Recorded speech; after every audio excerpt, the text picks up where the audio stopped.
오늘 우리에게 주신 하나님의 말씀은 요한복음 11장 1절에서 7절 그리고 43절 44절입니다. 제가 봉독해 올리겠습니다. 어떤 병자가 있으니 이는 마리아와 그 자매 마르다의 마을 베다니에 사는 나사로라. 이 마리아는 향유를 주께 붓고 머리털로 주의 발을 닦던 자요, 병든 나사로는 그의 오라버니더라. 이에 그 누이들이 예수께 사람을 보내어 이르되 주여 보시옵소서, 사랑하시는 자가 병들었나이다 하니 예수께서 들으시고 이르시되 이 병은 죽을 병이 아니라 하나님의 영광을 위함이요 하나님의 아들이 이로 말미암아 영광을 받게 하려 함이라 하시더라. 예수께서 본래 마르다와 그 동생과 나사로를 사랑하시더니 나사로가 병들었다함을 들으시고 그 계시던 곳에 이틀을 더 유하시고 그 후에 제자들에게 이르시되 유대로 다시 가자 하시니. 43절 44절입니다.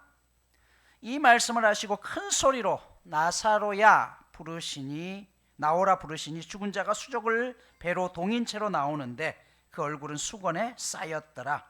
예수께서 이르시되 풀어놓아 다니게 하라 하시니라. 아멘. 예수님이 요단강 건너편 베레아라는 마을에서 사역을 하고 계실 때였어요. 약 30km 정도 떨어진 베단이라는 마을에서 마르다 자매가 예수님께 급한 전가를 사람을 통해서 보냅니다. 나사로가 병들어서 곧 죽을 것 같으니 예수님 빨리 오셔서 고쳐달라는 거죠. 여러분, 이 가정은 사실 예수님과 굉장히 특별한 가정이었어요. 굉장히 절친한 가정이었죠. 당연히 그 말을 전하며 예수님이 모든 걸 뒤로 한 채 빨리 떠날 줄 알았는데 오히려 예수님은요 미적거립니다. 그러면서 하시는 말씀이 이 병은 죽을 병이 아니라 오히려 하나님의 영광을 드러낼 것이다 라고 이야기해요. 자, 이렇게 이해할 수 없는 말을 하시면서 그곳에서 이틀이나 더 머물게 되죠. 목회를 하다 보면 우리 성도님들이 가장 고맙게 여기는 부분 중에 하나가 장례를 집례하고 난 이후에입니다. 교회에서 주관하지 못하는 경우는 어쩔 수 없지만 교회에서 장례를 치러달라고 할 때는 최선을 다해서 장례를 주관합니다. 그 이유는 슬픔을 당한 유족들에게 조금이라도 그렇게 해서 위로가 됐으면 하는 마음이죠. 그럼 그만큼 우리가 인생을 살면서요 죽음의 문제는 우리를 힘들게 합니다. 부활을 믿지만 그럼에도 불구하고 이 땅에서는 더 이상 볼 수 없기 때문에 슬픈 거예요. 그래서 늘 장례식장에 가면 제가 유족들에게 드리는 말씀이 있어요. 슬프면 참지 마시고 마음껏 우십시오. 그렇게 털어버리셔야 됩니다. 어떤 분들은 천국 갔으니까 또 만날 텐데요 라고 하면서 장례식장에서 크게 웃고 떠드시는 분들이 종종 계십니다. 여러분, 사실 이건 굉장히 신뢰죠. 아무리 우리가 천국의 기쁨이 있어도 슬픔은 슬픈 거예요. 요한복음 11장에 보면 나사로의 죽음 앞에서 이 자매들이 그렇게 슬퍼하죠. 그리고 그렇게 슬퍼하는 모습을 보시면서 예수님도 우셨어요. 그만큼 장례는 어렵다는 것이에요. 한국의 최고의 지성인이라고 했던 고 이어령 박사님께서 딸이었던 미나 씨를 먼저 보내고 난 다음에 이런 말을 했어요. 가장 가슴 아픈 거는 아직도 내 핸드폰에 딸의 이름이 있는데 그 딸아이에 지워지지 않는 이름이라고. 전에는 미국에 있어도 전화하면 아빠 아파요 그런 소리를 들을 수 있었지만 이제는 더 이상 들을 수가 없다고. 그러면서 아무리 때를 써도 어쩔 수 없는 것, 이 죽음에서부터 종교는 시작된다라는 말씀을 하셨습니다.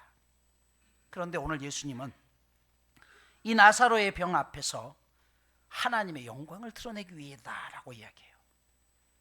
이건 무슨 뜻일까요? 본문에 사용된 영광, 헬라어로 독사라는 단어를 쓰는데요, 세 가지 의미가 있습니다. 첫 번째는 생각한다는 것이에요. 위기죠. 어려움이에요. 이 어려움 속에서 원망하기보다는 왜 하나님께서 이런 일을 주셨을까 생각할 수 있어야 된다는 것이에요. 여러분, 욥이 자신의 가족들을 다 잃고 난 다음에 자신의 몸에 병마저 얻고 난 다음에 그가 그 처절한 고통 속에서 나중에 욥기 42장에서 뭐라고 고백해요? 그 모든 걸 겪고 난 다음에 왜 나에게 이런 고통을 주셨는지 이제야 한다. 전에는, 내가 이 고통을 겪기 전에는 하나님에 대해서 귀로 듣는 신앙이었지만 이 고통 이후에 내가 주님을 눈으로 봅니다. 더 가까이 볼 수 있는 그런 시간이 생겼다는 것이죠. 실제로 나중에 마르다 자매도 나사로의 죽음을 통해서 분명한 부활의 확신을 체험하게 됩니다. 두 번째 영광을 나타낸다는 말은요, 그 생각의 방향이 항상 옳고 바른 쪽으로 생각한다는 것이에요. 여러분, 우리 그런 말 있죠? 사람은 안 변한다. 사람은 고쳐 쓰는 것 아닌다. 이런 말이 있죠. 그만큼 사람 변하기가 어렵다는 것이에요. 그런데 언제 사람이 변합니까? 죽음을 경험하면 바뀌어요.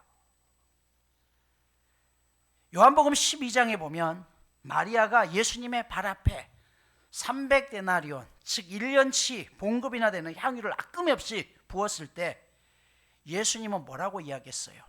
미리 내 장례를 준비했다라고 이야기했습니다. 이 사건 이후에 마리아는 실제로 예수님을 더 깊이 자세히 살펴보게 되고 더 가까이 지내면서 긍정적인 신앙 있는 모습으로 바뀌는 것을 볼 수가 있습니다. 어려움을 통해서 우리는 그 과정을 겪게 되는 것이에요. 세 번째 영광이란다는 것은 이를 통해서 하나님을 찬양하게 한다는 것이에요. 여러분, 사람들이 왜 하나님을 안 믿습니까? 내가 곧 하나님이라고 생각하니까, 아쉬운 게 없으니까, 굳이 내가 종교를 가져야 될 이유가 없는 것이에요. 그런데 언제 하나님을 찾나요? 언제 종교를 찾습니까? 내 힘으로 할 수 없다는 것을 깨달았을 때, 이건 도저히 사람의 힘으로 할 수 없다는 것을 깨달았을 때입니다. 여러분, 그때 우리도 하나님을 찾게 되는 것이고, 그때 우리가 하나님 앞에 진정한 예배를 드리게 됩니다. 이해할 수 없지만 이런 고난의 시간을 통해서 우리는 그 모든 과정이 곧 하나님 앞에 영광을 돌리는 과정이 된다는 것이죠. 이것이 영광을 드러내기 위함이라는 것입니다. 자, 그런데 오늘 5절 6절 보시면 예수께서 본래 마르다와 그 동생과 나사로를 사랑하시더니 나사로가 병들었다함을 들으시고 그 계시던 곳에 이틀을 더 머물렀다라고 있어요. 본문은 예수님이 분명히 이 가정에 대한 특별한 사랑을 가지고 있었다고 했어요. 또 상황이 긴박하다고 연락이 왔잖아요. 그럼 빨리 가야죠. 그런데 예수님이 이틀을 더 머물렀어요. 왜 그렇게 하셨을까요? 세 가지 이유입니다. 첫 번째는 너희가 생각하는 시간표와 내 시간표는 다르다는 것이에요. 여러분, 예수님께서 생각하시는 시간과 마르다, 마리아, 나사로가 생각하는 시간은 다릅니다. 우리는 당장 이 시간에 오셨으면 해요. 우리가 기도할 때 정말 간절히 하나님 지금 이 기도 들어주셔야 됩니다. 실제로 마르다가 뭐라고 했어요? 예수님이 이 자리에 계셨더라면 나사로가 죽지 아니했을 텐데 늦게 오셔서 죽었다, 이 말씀하시잖아요. 여러분, 그러나 나의 시간과 하나님의 시간은 분명한 차이가 있습니다. 지금 나는 죽을 것 같아도 하나님의 때에 응답해 주신다는 것이에요. 그래서 우리는 낙심하지 말아야 됩니다. 실제로 그렇잖아요. 지나고 나니까 왜 하나님이 그때 바로 응답하지 않았는지를 깨닫게 될 때가 있습니다. 두 번째, 믿음이라는 것은 곧 기다림이라는 것을 알려주는 거예요. 다른 말로 인내죠. 여러분, 기다릴 수 없다는 것은 믿지 못하기 때문에 그래요. 내가 상대방에 대한 믿음과 사랑이 있으면요, 기다립니다. 어떤 말을 해도 기다려주죠. 부모는 자식이 마음에 안 들 때도 있지만 그럼에도 끝까지 자식은 기다립니다. 무엇 때문에요? 사랑하기 때문에. 그래서 그 자녀가 반드시 돌아올 것을 믿고 기다리는 것이죠. 그럼에도 불구하고 많은 사람들은 응답이 없기 때문에 조금 기다리다가 포기해버립니다. 아니요, 상대에 대한 신뢰만 있으면 끝까지 기다립니다. 믿음은 곧 기다림을 보여주는 것이죠. 요한복음 11장 39절 오늘 본문에 보면 예수께서 이르시되 돌을 옮겨 놓으라 하시니 그 죽은 지가 나흘이 되어서 벌써 냄새가 난다라고 했어요. 자, 예수님이 지금 머물고 있는 곳은요, 베레아라는 곳입니다. 베다니까지 제가 앞에 몇 킬로 떨어졌다고요? 30킬로 떨어져 있습니다. 이 30킬로는 당시의 교통수단, 즉 걸어서 도보로 만 하루길이 30킬로입니다. 그러니까 생각해 보십시오. 나사로가 위급한 상황 속에 있어서 사람을 보냈죠. 오는데 하루의 시간이 걸렸습니다. 그리고 예수님께서 이틀을 더 그곳에 머무셨습니다. 그리고 이틀 후에 예수님이 출발하셨습니다. 총 며칠이에요? 4일의 시간이 필요합니다. 그런데 나사로가 오늘 본문에 죽은 지 얼마 됐다고요? 4일 됐다는 것이에요. 다시 말해서 이 11장의 내용은 이 시간적인 걸로 따져보면요, 나사로의 집에서 나사로가 위급하다고 사람을 보내자마자 나사로가 숨을 거뒀다는 뜻이에요. 예수님은 이미 그 사실을 알고 계셨습니다. 여러분, 주님께서 이 땅에 오신 이유는요, 죽은 사람을 위해서 온 것이 아니라 살아있는 사람을 위해서 오셨습니다. 주님은 이미 그 시간에 이 친구가 오는 동안에 나사로가 죽었다는 사실을 알고 계셨죠. 그래서 주님은 지금 이곳에서 아직 내가 살아있는 사람들을 해야 될 일이 남아있는 것을 아시고 이틀 동안의 모든 일을 마무리 짓고 가신 것이에요. 지난 시간 말씀드렸죠. 요한복음 9장 4절에 보면 때가 아직 낮임에 나를 보내신 이의 일을 우리가 하여야 하리라. 때 밤이 오리니 그때는 아무도 일할 수 없다라고 했어요. 즉 예수님에게는 주어진 시간이 얼마 남지 않았습니다. 이제 얼마 있다가 십자가에 죽으셔야 돼요. 그러니까 지금 있는 그 현장에서, 그 동네에서 하나라도 주님이 해야 될 일들을 시간을 아끼면서 하셔야 될 분명한 이유가 있었습니다. 근데 우리는 그 사실을 모르니까 너무 답답한 거죠. 야고보서 1장 2절은 이렇게 고백해요. 내 형제들아, 너희가 여러 가지 시험을 만나거든 온전히 기쁘게 여기라. 이는 너희 믿음의 시련이 인내를 만들어내는 줄 너희가 알미니라. 인내를 온전히 이루라. 이는 너희로 온전하고 구비하여 조금도 부족함이 없이 하게 하려 함이라 라고 이야기합니다. 하나님은 수천 년 동안 인간을 기다리셨습니다. 우리를 만나시기 위해서 2000년이나 기다리셨습니다. 기다림은 믿음의 최고의 클라이맥스입니다. 세 번째, 이틀이나 머무셨던 것은 참된 사랑과 구원과 기쁨을 우리에게 주시기 위함입니다. 하나님이 우리에게 주시는 기쁨은 단순한 기쁨이 아니라 영원한 기쁨이에요. 일시적인 게 아닙니다. 예수님께서는 단순히 병든 나사로를 고치시기보다는 죽어버렸던 나사로를 부활시켰어요. 이건 뭐냐면 너에게 부활이 있음을 확실하게 보여주는 것입니다. 예수님은 사람들의 통곡 소리를 들으면서 마침내 나사로를 묻어두었던 무덤 앞에 이르십니다. 그리고 무덤 앞에 서서 사람들에게 이야기하죠. 저 무덤을 막고 있는 입구에 돌을 치우라라고 이야기합니다.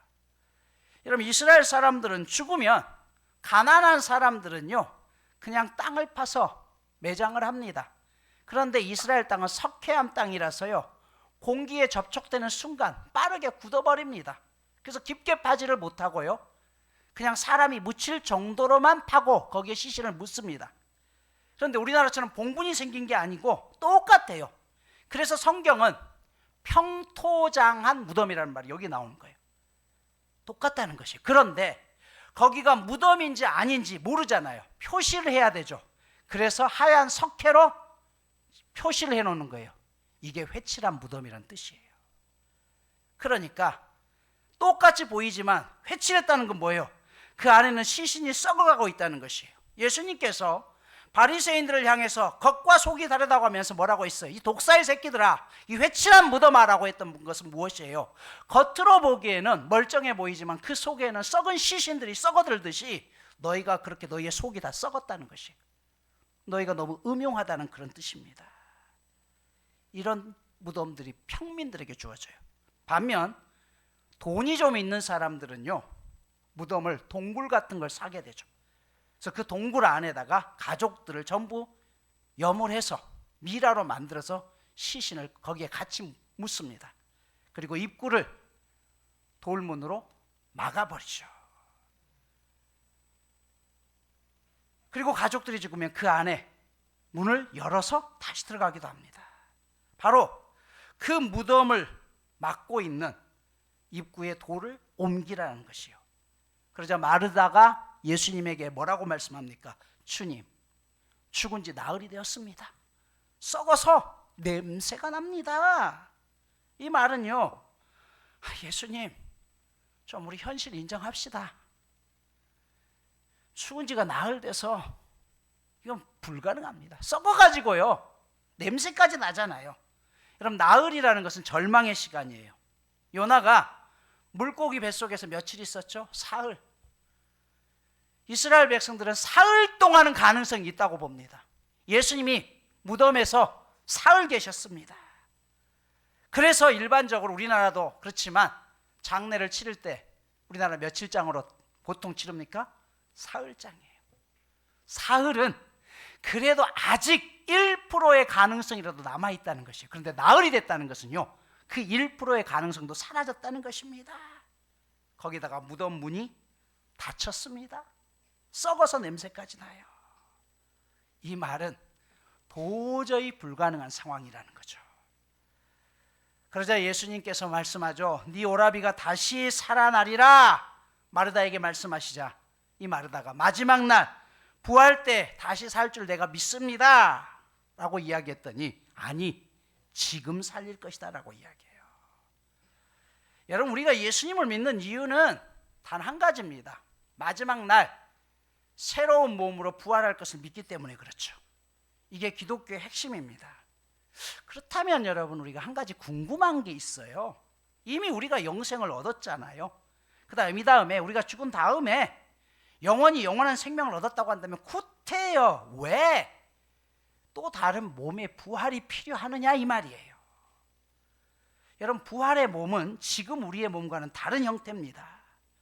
하나님께서 원래 창조했을 때는요, 죽음이 없던 몸이에요. 그런데 인간이 범죄하고 난 다음에 늙기 시작했고 죽음이 생깁니다. 그러니까 지금 우리의 몸은 이 땅에서 살기에 최적화된 몸입니다. 하나님 나라의 몸은 다른 형태로 바뀌어야 되는 것이에요. 사도 바울은 고린도전서 15장에서 그래서 이렇게 설명을 합니다. 하늘을 봐라. 하늘을 날아다니기 위한 새의 형체가 따로 있지 않느냐. 우리가 날 수 없다는 거죠. 물속을 봐라. 물속을 헤엄치기 위한 물고기의 형체가 따로 있지 않느냐.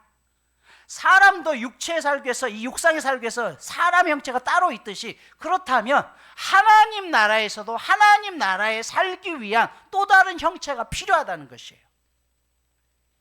이게 우리가 죽어야 되는 이유예요. 왜냐하면 이 몸으로는 그 하나님 나라의 새로운 형체의 몸으로 바뀔 수 없기 때문에, 그리고 죄된 우리가 이 땅에서 죽지 않냐고 끝까지 이 몸으로 살아간다는 것은 불행한 일이죠.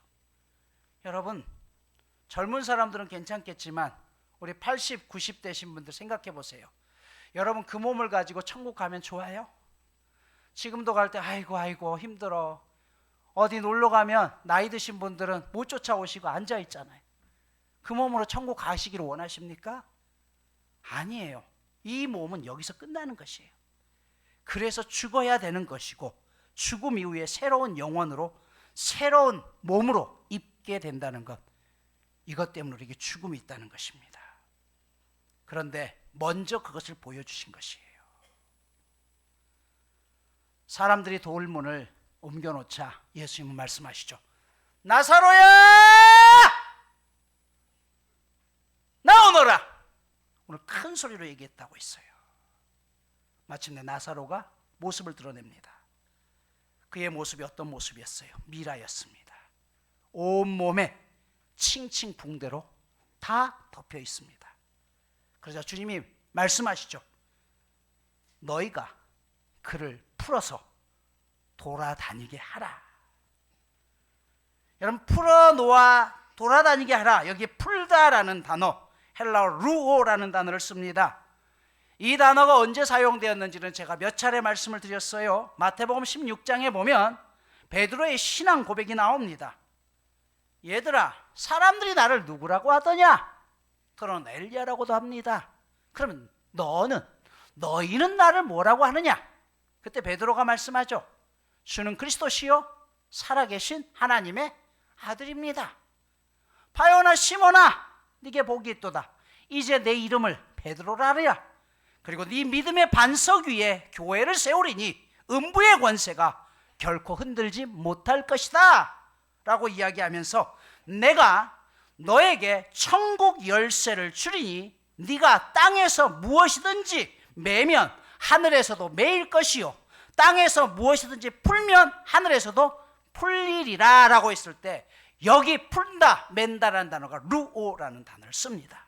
그런데 여기 보면 천국 열쇠 드리라고 이야기해요. 나사로 지금 예수님이 살려주셨지만 그의 몸은 사람들에 의해서 칭칭 동여 매어져 있습니다. 나사로를 살리신 주님께서 그 칭칭 동여 매는 일은 너희가 하라는 것이에요. 우리가 해야 될 일이라는 것입니다. 여러분, 맨다 푼다라는 말은요, 관계 속에서 일어나는 것입니다. 문을 닫힌다, 열린다 해야 되는데 왜 예수님은 맨다 푼다라고 이야기했습니까? 그 말은 우리네 삶에서 진정한 천국을 경험하기 위해서는 서로 간의 열쇠들로 풀어줘야 된다는 것이에요. 마태복음 7장 12절은 이렇게 말씀하시죠. 그러므로 무엇이든지 남에게 대접을 받고자 하는 대로 너희도 남을 대접하라. 이것이 율법이요 선지자라고 이야기합니다. 다른 사람에게 행한 대로 하나님이 우리에게 그대로 갚으신다는 것이에요. 여러분, 분명히 나는 하나님 앞에 바르게 의롭게 말씀대로 열심히 살려고 노력하는데도 이상하게 풀리지가 않고 묶여 있습니다. 그렇다면 우린 여기서 사람과의 관계 속에서 내가 풀지 못한 게 있는지 살펴볼 수 있어야 돼요. 다른 사람의 손에 있는 열쇠가 같이 맞물려 돌아가야지 천국이 열리는 것입니다. 천국 열쇠를 복수로 언급하신 이유는 바로 여기에 있는 것이죠. 말씀을 마무리합니다. 오늘 죽은 나사로를 다시 살리신 예수님을 보면서 우리가 깨달아야 될 게 무엇입니까? 첫 번째, 하나님의 때와 나의 때는 분명히 다르다는 것이에요. 여기에 기다림을, 믿음을 가지고 지켜내야 된다는 것이에요. 두 번째, 예수님은 나사로를 살리신 이후에 미이라로 꽁꽁 묶여있는 나사로를 우리를 보고 풀어달라는 것이에요. 여러분, 예수님이 살려놓으셨어요. 우리가 살릴 수 없어요. 그런데 이 살림이 완벽하게 생명이 되기 위해서는 우리의 손이 필요하다는 것이에요. 이게 골로새서 1장에 보면 그리스도의 남은 고난을 우리 육체에 채운다는 사도 바울의 이야기예요. 주님께서 우리에게 맡겨주신 게 뭐냐면 우리는 어떤 경우에도 살리심을 위해서 부름받았다는 것이죠. 세상에 천과 수건으로 묶여서 지금도 부자유한 경우가 너무나 많습니다. 또 내가 그렇습니다. 다른 사람의 시선, 다른 사람의 아픔 때문에 나는 왜 이런 존재하면서 스스로를 묶어버렸습니다.